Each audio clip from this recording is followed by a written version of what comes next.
अकबर और बीरबल की जोड़ी मुगल दरबार की सबसे प्रसिद्ध और रोचक जोड़ियों में से एक मानी जाती है। बादशाह अकबर की तेज बुद्धि और न्यायप्रियता तथा बीरबल की चतुराई और व्यंग्यपूर्ण उत्तरों ने इतिहास में एक खास स्थान बनाया है। प्रस्तुत कहानी बीरबल की दूरदर्शिता और सतर्कता पर आधारित है। दरबार का दृश्य। एक बार की बात है, बादशाह अकबर के दरबार में गर्मियों के मौसम में एक खास सभा का आयोजन किया गया था।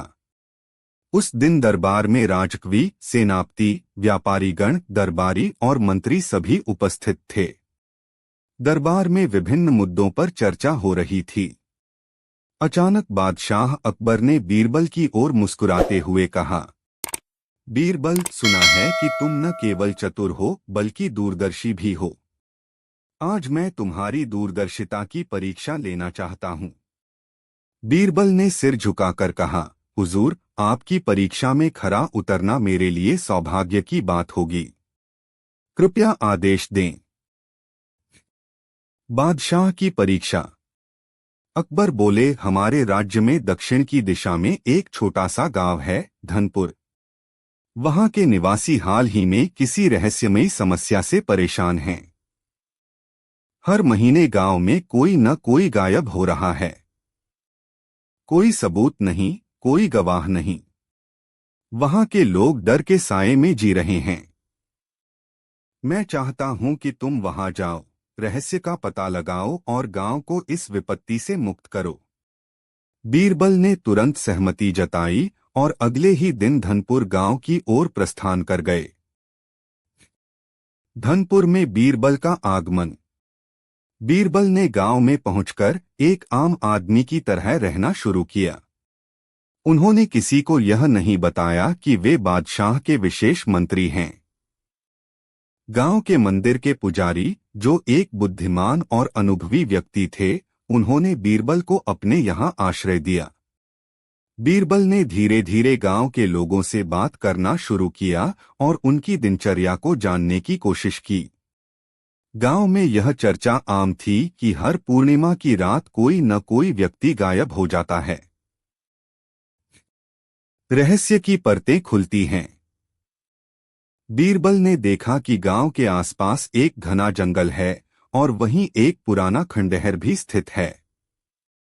कई लोगों का मानना था कि वहां कोई भूत प्रेत वास करता है, पर बीरबल इस तरह की बातों में विश्वास नहीं करते थे। उन्होंने सोचा, जहां डर है वहीं धोखे की गुंजाइश भी होती है। उन्होंने योजना बनाई कि इस बार की पूर्णिमा की रात वे खुद खंडहर के पास छिपकर निगरानी करेंगे। पुजारी और 2 अन्य विश्वसनीय ग्रामीणों को भी उन्होंने अपने साथ लिया। पूर्णिमा की रात।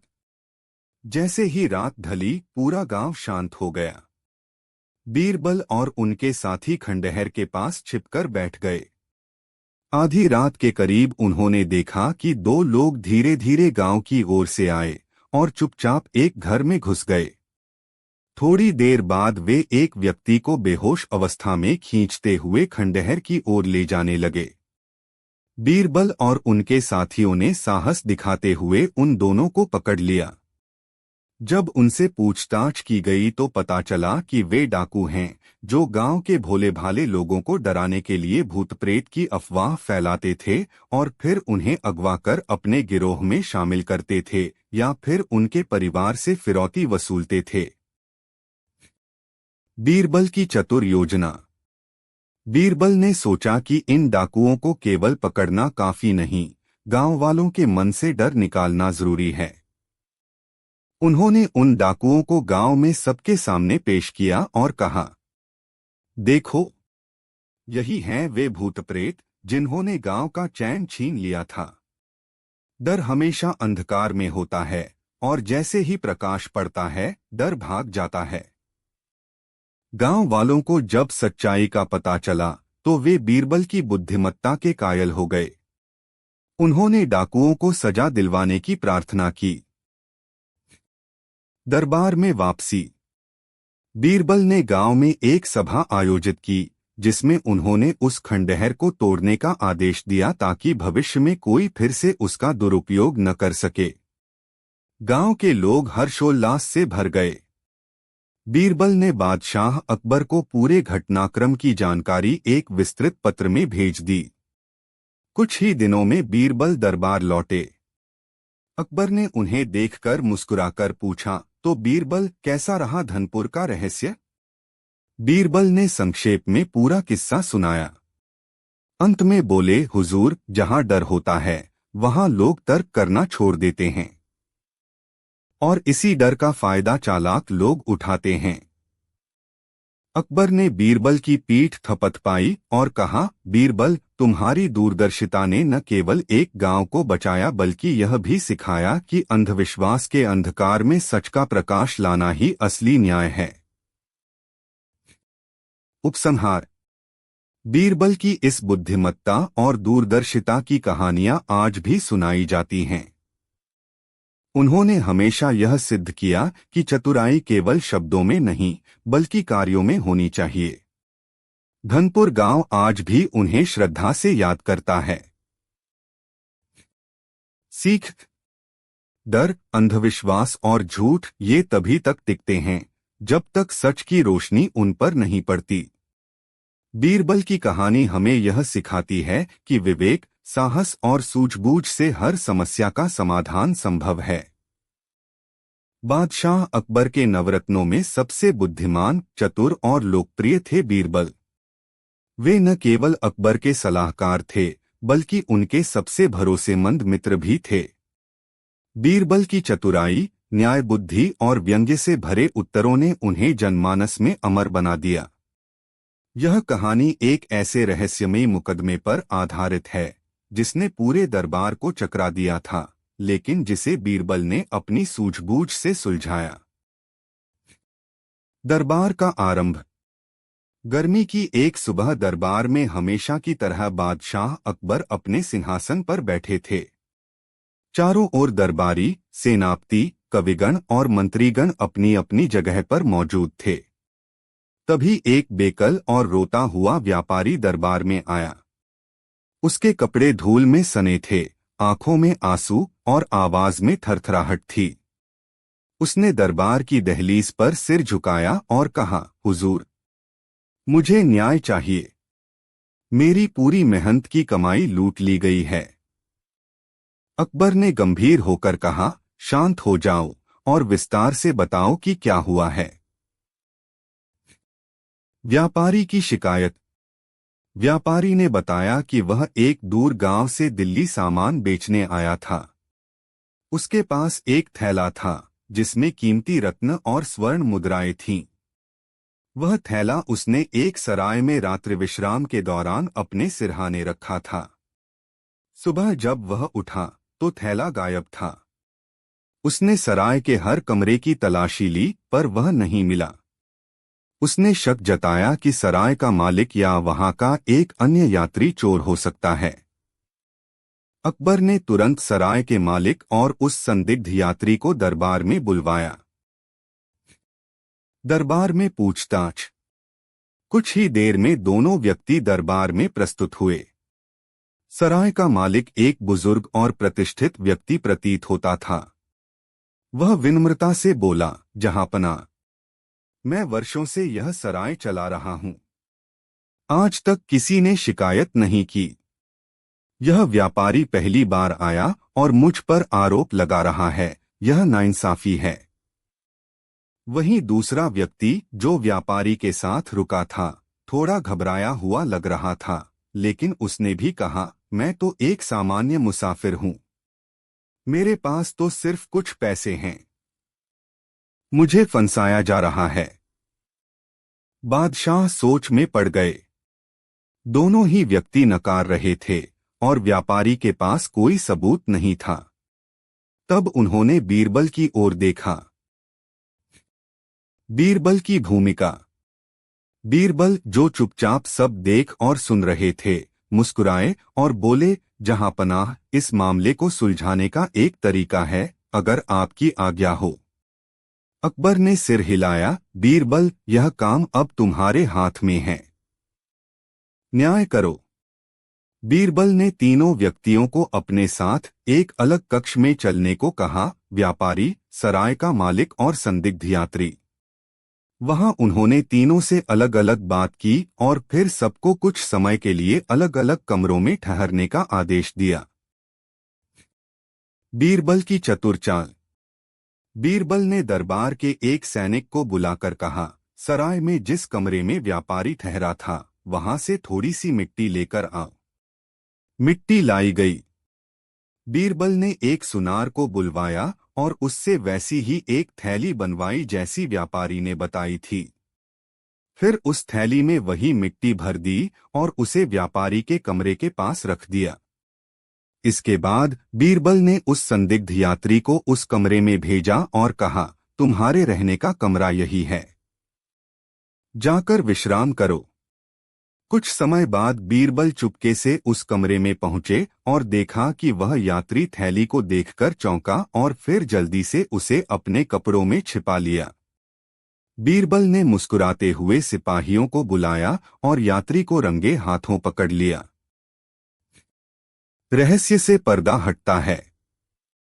बीरबल ने उस यात्री की तलाशी ली और उसके पास व्यापारी की असली थैली भी मिल गई। सारा धन और रत्न सुरक्षित थे। वह व्यक्ति डर के मारे कांपने लगा और रोते हुए बोला, मुझे माफ कर दीजिए, मैं मजबूरी में चोरी कर बैठा। मेरी पत्नी बीमार है और बच्चे भूखे हैं। बीरबल ने गंभीरता से कहा, गरीबी अपराध का कारण नहीं बन सकती। अगर तुमने सराय मालिक या व्यापारी से मदद मांगी होती तो शायद वे सहायता कर देते, लेकिन तुमने अंधकार का रास्ता चुना। बीरबल ने फिर अकबर से कहा, जहांपनाह, अब फैसला आपके हाथ में है। अकबर का न्याय। अकबर ने कहा, बीरबल, तुम्हारी चतुराई फिर से हमारे सामने है। इस व्यक्ति ने अपराध किया है लेकिन अपनी गलती स्वीकार की है, इसलिए मैं इसके लिए दंड निश्चित करता हूं। इसे 3 महीने कारावास में रखा जाए और उसके बाद दरबार में मजदूरी करने का अवसर दिया जाए, जिससे वह ईमानदारी से कमाकर अपने परिवार को पाल सके। व्यापारी को उसका धन लौटा दिया गया। सराय के मालिक को निर्दोष घोषित किया गया। पूरा दरबार बीरबल की बुद्धिमत्ता की सराहना करने लगा। बीरबल की दृष्टि। कुछ दिन बाद अकबर ने बीरबल से अकेले में पूछा, बीरबल, तुमने इतनी आसानी से कैसे पहचान लिया कि चोर वही यात्री था? बीरबल मुस्कुराए और बोले, जहांपनाह, चोर हमेशा अपने किए की स्मृति से डरता है।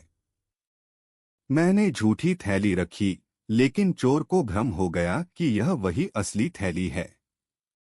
उसका डर ही उसकी चोरी का सबसे बड़ा प्रमाण बन गया।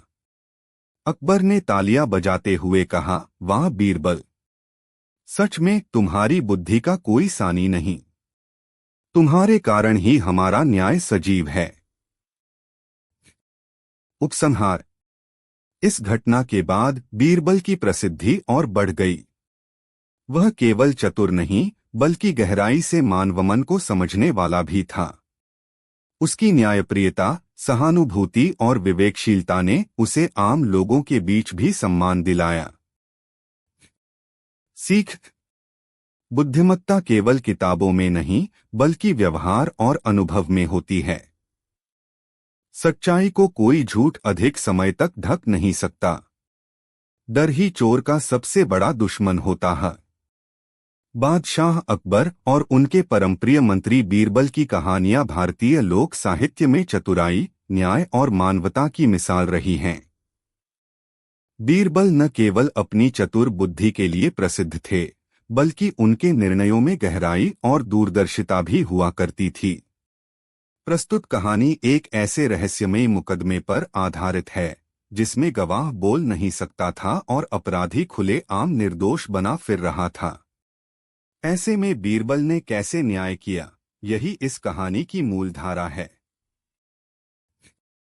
दरबार में हलचल।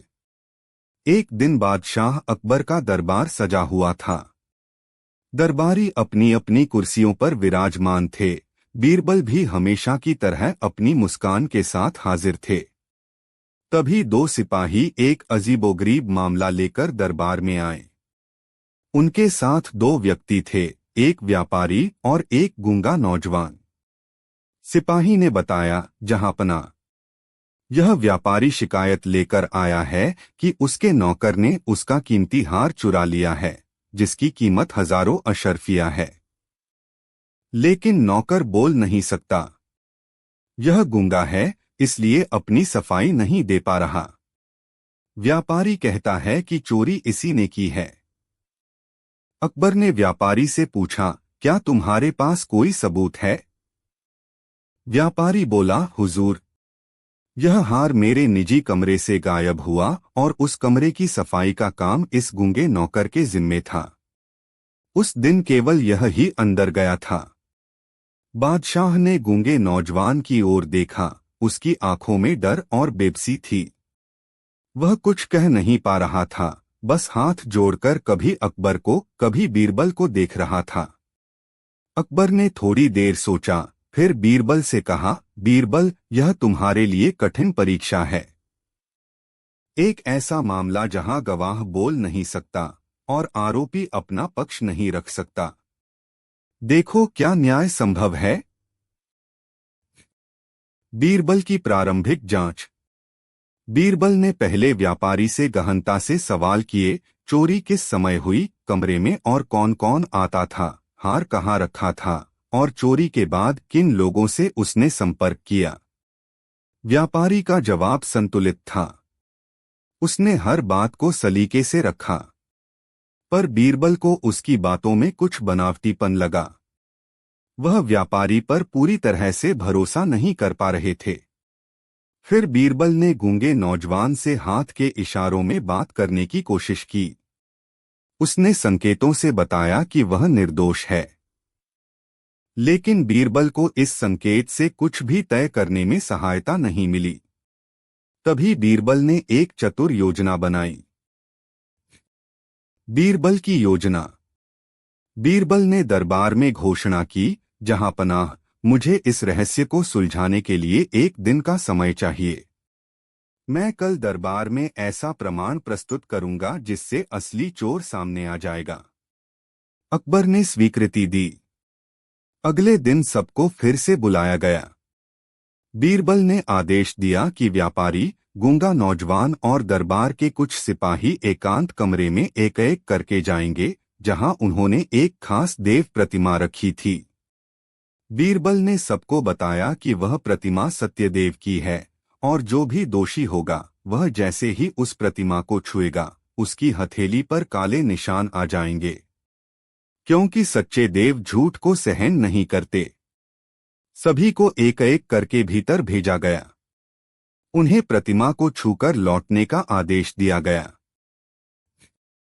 चोर का डर। कुछ देर बाद सब वापस आ गए। बीरबल ने सबकी हथेलियां देखीं। हैरानी की बात यह थी कि किसी की हथेली पर कोई निशान नहीं था। बादशाह अकबर थोड़े चकित हुए और बोले, बीरबल, क्या यह योजना असफल हो गई? बीरबल मुस्कुराए और बोले, नहीं हुजूर, योजना सफल हुई है। उन्होंने आदेश दिया, व्यापारी को फिर से बुलाया जाए।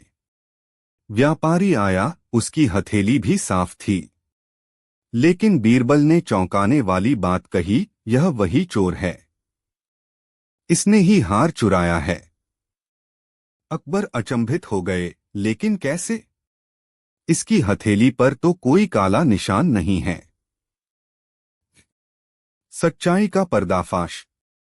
बीरबल ने हंसते हुए बताया, जहांपनाह, सत्यदेव की प्रतिमा पर मैंने कोई जादू नहीं किया था। वह एक सामान्य मूर्ति थी। लेकिन मैंने मूर्ति के ऊपर विशेष किस्म की काली स्याही लगाई थी, जो हाथ पर केवल तभी चिपकती जब कोई व्यक्ति उसे छूता। मैंने सबको मूर्ति को छूने का आदेश दिया, पर केवल निर्दोष लोग निडर होकर उसे छूकर लौटे, इसलिए उनके हाथ काले हो गए। लेकिन असली चोर यानी यह व्यापारी, जो डर के मारे मूर्ति को छू ही नहीं पाया, उसकी हथेली साफ रही। पूरे दरबार में सन्नाटा छा गया। व्यापारी के चेहरे का रंग उड़ गया। वह घबरा गया और बोला, माफ कीजिए जहांपना, मुझसे बड़ी गलती हो गई। मैंने ही हार चुराया और नौकर को फंसाने की सोची, क्योंकि वह बोल नहीं सकता था। गूंगे नौजवान को न्याय। अकबर को यह जानकर बहुत क्रोध आया कि एक निर्दोष व्यक्ति को उसकी कमजोरी का लाभ उठाकर फंसाया गया। उन्होंने व्यापारी को तुरंत कारावास की सजा दी और उसके समस्त व्यापार की जांच के आदेश दिए। वहीं गूंगे नौजवान को दरबार के कोष से इनाम और सम्मान दिया गया। साथ ही उसके लिए एक स्थायी नौकरी महल के कार्यों में दी गई, ताकि वह भविष्य में ऐसे किसी अन्याय का शिकार न हो। अकबर की प्रशंसा। बादशाह अकबर ने बीरबल की ओर देखकर कहा, बीरबल, तुमने यह सिद्ध कर दिया कि न्याय केवल शब्दों पर नहीं, बुद्धि और विवेक पर आधारित होना चाहिए। तुमने एक गूंगे को आवाज दी और झूठे को बेनकाब किया। बीरबल ने मुस्कुराकर कहा, जहांपनाह, कभी कभी मौन ही सबसे ज्यादा बोलता है। बस उसे समझने के लिए आंखों की नहीं, सोचने की जरूरत होती है। उपसंहार। इस घटना के बाद बीरबल की ख्याति और भी फैल गई। लोग कहने लगे कि बीरबल केवल बोलने से न्याय नहीं करते, वे मौन की भी भाषा जानते हैं। राज्य में यह संदेश भी गया कि न्याय केवल ताकतवर की आवाज नहीं है, बल्कि कमजोर की भी सुरक्षा है। जब तक बीरबल जैसे न्यायप्रिय और विवेकी मंत्री दरबार में हैं, तब तक किसी निर्दोष को डरने की आवश्यकता नहीं। अकबर और बीरबल की मित्रता केवल दरबारी रिश्ता नहीं थी, बल्कि वह बुद्धिमत्ता, न्याय और इंसानियत की नींव पर खड़ी हुई गहरी समझ की मिसाल थी। बीरबल की कहानियां सिर्फ चतुराई नहीं सिखाती, बल्कि इस बात का प्रमाण है कि विवेक और करुणा से बड़ा संकट सुलझाया जा सकता है। आज की यह कहानी एक ऐसे रहस्यमयी चोर पर आधारित है, जिसकी कोई परछाई नहीं थी, कोई गवाह नहीं था और कोई निशान नहीं था। सब लोग उसे अदृश्य चोर कहने लगे थे। पर जब बीरबल ने इस चुनौती को हाथ में लिया, तब न केवल चोर पकड़ा गया, बल्कि सच्चाई का एक नया रूप भी सामने आया। शुरुआत। महल में चोरी की खबर। एक सुबह बादशाह अकबर के महल में बड़ी खलबली मची हुई थी। रानियों के निजी कक्ष में रखी गईं कुछ दुर्लभ आभूषणों की चोरी हो गई थी। ये आभूषण बादशाह की माताजी के समय के थे और उनका भावनात्मक मूल्य अकबर के लिए अत्यंत महत्वपूर्ण था। चोरी इतनी सफाई से हुई थी कि न तो किसी ताले का निशान टूटा, न कोई खिड़की खुली और न ही किसी चौकीदार ने कुछ देखा या सुना। महल में कार्यरत सभी सेवकों की तलाशी ली गई, पर कुछ नहीं मिला। अकबर अत्यंत क्रोधित हो उठे और बोले, महल के भीतर चोरी, यह हमारे सिंहासन की गरिमा पर कलंक है। जो भी इस रहस्य को सुलझाएगा, वह मेरे सबसे निकटस्थ मंत्रियों में गिना जाएगा। बीरबल, जो दरबार में मौन बैठे सब देख सुन रहे थे, मुस्कुराए और बोले, जहांपनाह, अपराधी चाहे जितना चालाक क्यों न हो, सच्चाई कभी अदृश्य नहीं होती। मुझे एक दिन का समय दीजिए और मैं आपको उस अदृश्य चोर को दिखा दूंगा। बीरबल की प्रारंभिक जांच। बीरबल सबसे पहले उस कक्ष में गए जहां से चोरी हुई थी। उन्होंने हर छोटी बड़ी चीज को ध्यान से देखा, दरवाजों की कुंडियां, खिड़कियों की सांतलें, फर्श की धूल, छत की लकड़ी और यहां तक कि रानियों के खिड़की के पर्दों तक की जांच की। बीरबल को सबसे ज्यादा हैरानी इस बात की थी कि चोर ने कोई निशान नहीं छोड़ा था। चौकीदारों ने भी शपथ लेकर कहा कि कोई भीतर बाहर नहीं गया। इससे बीरबल का शक और गहरा हो गया। फिर उन्होंने उन नौकरानियों और सेवकों से बात की जो रानियों की सेवा में प्रतिदिन आते थे।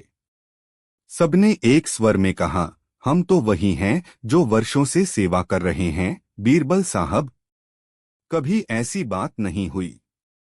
बीरबल ने ध्यान दिया कि इनमें से एक नया चेहरा भी था, एक नवयुवती जिसकी नियुक्ति सिर्फ 2 हफ्ते पहले ही हुई थी। संदेह की दिशा में पहला कदम। उस नवयुवती का नाम था सुहाना। वह शांत, सौम्य और विनम्र स्वभाव की प्रतीत हो रही थी। बीरबल ने उससे सामान्य प्रश्न पूछे, कहाँ से आई, किसकी सिफारिश से, और पहले कहाँ काम किया। सुहाना ने बताया कि वह पास के गांव से है और एक वृद्धा की सिफारिश पर यहां आई थी जो अब बीमार है। बीरबल को उसके उत्तरों में कोई गड़बड़ी तो नहीं लगी, लेकिन कोई स्पष्टता भी नहीं थी। अब तक बीरबल को यह समझ आ गया था कि चोरी बाहर से नहीं, भीतर से हुई है। कोई ऐसा व्यक्ति जो अंदर बाहर आसानी से आता जाता हो और जिसे महल के नियमों की पूरी जानकारी हो। बीरबल ने एक योजना बनाई। बीरबल की जादुई योजना। बीरबल ने दरबार में घोषणा की कि उन्होंने एक विशेष रंग तैयार किया है जो केवल चोर के हाथों से छूने पर रंग बदलता है। उन्होंने सभी सेवकों, नौकरानियों और पहरेदारों को एक पंक्ति में खड़ा किया और एक छोटा सा बक्सा उनके सामने रख दिया। उसमें आभूषणों की तरह दिखने वाले नकली गहने रखे गए थे। फिर उन्होंने कहा, जिसने भी यह आभूषण छुए होंगे उसके हाथ इस रंग से रंगे जाएंगे। कोई यह न कहे कि उसने छुआ नहीं। बीरबल ने सबको आदेश दिया कि वे बारी बारी से उस बक्से में हाथ डालें और आभूषणों को छुएं। सबने ऐसा किया सिवाय सुहाना के। उसने कहा, मेरे हाथ गीले हैं, मैं बाद में छू लूंगी। बीरबल मुस्कुराए और बस। उन्हें सब समझ में आ गया। चोर का पर्दाफाश। बीरबल ने सुहाना को बीच में बुलाया और पूछा, क्या तुम जानती हो कि यह सिर्फ एक सामान्य रंग है? इसका कोई जादू नहीं है। अगर तुम निर्दोष हो तो डर कैसा? सुहाना घबरा गई। उसका चेहरा पीला पड़ गया। वह कांपने लगी और अंततः जमीन पर गिरकर रोने लगी। उसने सब कुछ स्वीकार कर लिया। मैंने ही चोरी की थी, लेकिन मेरे इरादे गलत नहीं थे।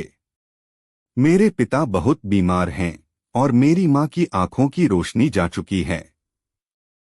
मैं मजबूर थी। मैंने सोचा था कि ये गहने चुराकर कुछ पैसे जुटा लूंगी, फिर सब लौटा दूंगी। पूरे दरबार में सन्नाटा छा गया। सभी बीरबल की चतुराई से चकित थे। अकबर का न्याय और करुणा। बीरबल ने अकबर की ओर देखा और कहा, जहां पनाह, यह सच है कि चोरी अपराध है, परंतु इसकी जड़ में यदि भूख और विवशता हो तो क्या हमें दया नहीं करनी चाहिए? अकबर ने गंभीरता से सोचा और फिर बोले, बीरबल, तुमने केवल चोर को नहीं पकड़ा बल्कि उसकी आत्मा को भी समझा। हम इस स्त्री को दंड नहीं देंगे, परंतु भविष्य में ऐसा न हो इसके लिए हम उसकी सहायता करेंगे। अकबर ने आदेश दिया कि सुहाना के माता पिता का इलाज शाही खजाने से कराया जाए। सुहाना को महल में ही एक दूसरी सेवा में रखा जाए, जहां वह सीधा खजाने या आभूषणों के संपर्क में न हो। चोरी किए गए गहनों को वापस रानियों को सौंपा जाए। बीरबल की सीख। बीरबल ने दरबार में सभी दरबारियों की ओर देखा और कहा, जहां दया और विवेक का संगम होता है वहीं सच्चा न्याय जन्म लेता है। यदि हम हर अपराध के पीछे के कारण को जानें तो शायद हम सजा देने से पहले इंसान को समझने लगेंगे। अकबर ने मुस्कुराकर कहा, बीरबल, यही कारण है कि तुम मेरे सबसे प्रिय हो। तुम आंखों से नहीं, हृदय से देखते हो। उपसंहार। बीरबल की यह चतुराई और करुणा आज भी लोक कथाओं में सुनाई जाती है।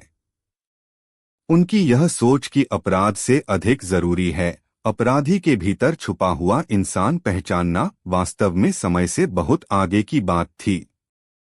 अदृश्य चोर की कहानी महल के गलियारों में वर्षों तक दोहराई जाती रही और बीरबल का नाम फिर एक बार इतिहास के पन्नों में स्वर्ण अक्षरों में दर्ज हो गया।